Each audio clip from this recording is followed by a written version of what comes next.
Kardashian's attention. She doesn't really care about the royal family. And you have to think about the time when Meghan Markle made those allegations. It was at the height of BLM, and Meghan Markle didn't conquer Hollywood. She crash-landed into it in sequence, while Harry played the world's most tired +1. And at Kris Jenner's Bond-themed 70th, titles meant nothing next to diamonds and camera angles. Keep watching, because you're about to learn why showing up on Remembrance Sunday was a PR landmine, how Beverly Hills' real guest list politics work, which photo ops backfired, and why the styling choices insiders called rage-bait dressing, and what the single night actually reveals about Meghan and Harry's shrinking leverage in LA's power pyramid. Here's the truth nobody in their PR bubble wanted to hear. Hollywood isn't impressed by borrowed prestige. It cares about heat, leverage, and the unspoken rule that you never outshine the host.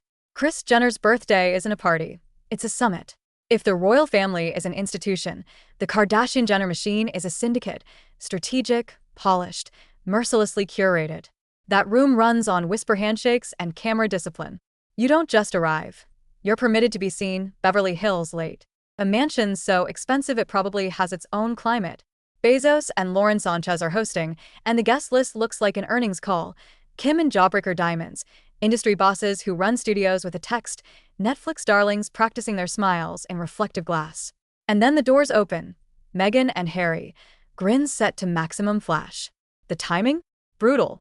Back in London, it's Remembrance Sunday, a sacred quiet, poppies pinned, heads bowed. In LA, it's a disco-lit Bond fantasy. On one split screen, duty. On the other, dopamine. It's not a felony to go to a party, but optics are a language. And this sentence read tone-deaf. Let's talk choreography, because in LA everything is choreography. The privacy couple arrives to a paparazzi gauntlet outside a gated billionaire estate. That doesn't happen by accident. Cameras don't teleport behind security. Someone opens a lane. Someone drops a pin. And sure enough, every angle is available. Meghan beaming like this is her comeback close-up, Harry clinging like a man who forgot the exits. The photos scream Hollywood royalty, but the industry read press moment. The difference? One is invited power. The other is borrowed light. Wardrobe matters at a Bond bash, but it matters differently in a room run by Kris. Kim's styling says untouchable. Oprah's says effortless authority. Meghan says notice me. A black wrap skirt with a thigh-high slit, a skin-tight top in a slightly off texture. Matte up top, glossy below.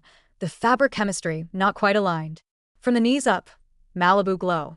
From the knees down, British winter, spray tan not fully committed. It's not the end of the world, but in a room where messages are stitched into hems, it read like she dressed for headlines, not hierarchy. Insiders call it rage-bait dressing. Engineered to be debated, clipped, and posted. And it worked for all the wrong reasons. Now to the silent sport of the evening, proximity. In this town, where you stand is what you are. 2 beats near Kim for a candid? That's leverage theater. Sliding between Oprah and a mogul for an accidental snap? That's agenda. The question humming under the chandeliers wasn't, what is she wearing? It was who brought them. Some swore she wasn't on the official list. Others say WME nudged a door. Either way, the vibe was the same. She wasn't orbiting the host, she was orbiting the lens. And in Kris Jenner's house, you don't rewire the lights. Lauren Sanchez watched like a hawk, smiles, but with guardrails. That's LA fluency. Warm on camera, steel in logistics. Real power protects the room. And the room was telling a story. This is Kris's night, her narrative, her angles.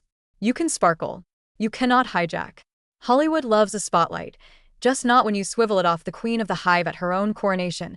And then there's the poppy on Harry's lapel, symbolic, sincere, and painfully misplaced.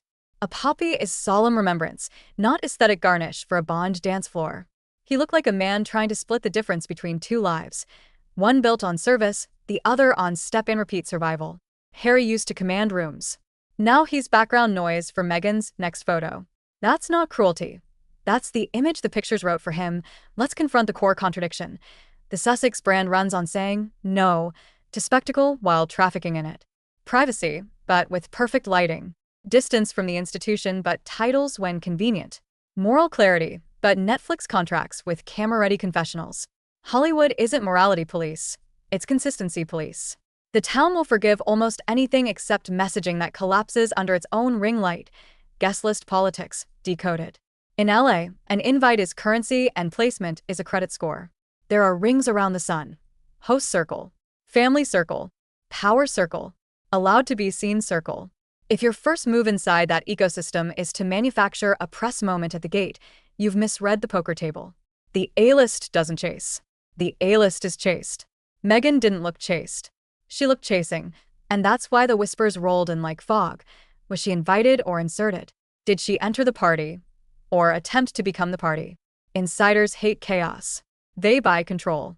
The Kardashians didn't build an empire by letting other people run their camera cues. So when the next morning headlines framed the night as Harry and Meghan steal the show, the calculation was instant and cold. Never again on our dime. Zoom out. Why did this one night matter? Because it collapsed 3 narratives at once. First, the Remembrance Sunday split screen. Honor versus ambience. Second, the "we've moved beyond the crown" claim versus the frantic need to replace it with a new court. Third, the power myth that Hollywood would kneel for a duchess. It won't. Hollywood kneels for ratings and ROI. If you can't deliver those, you become content.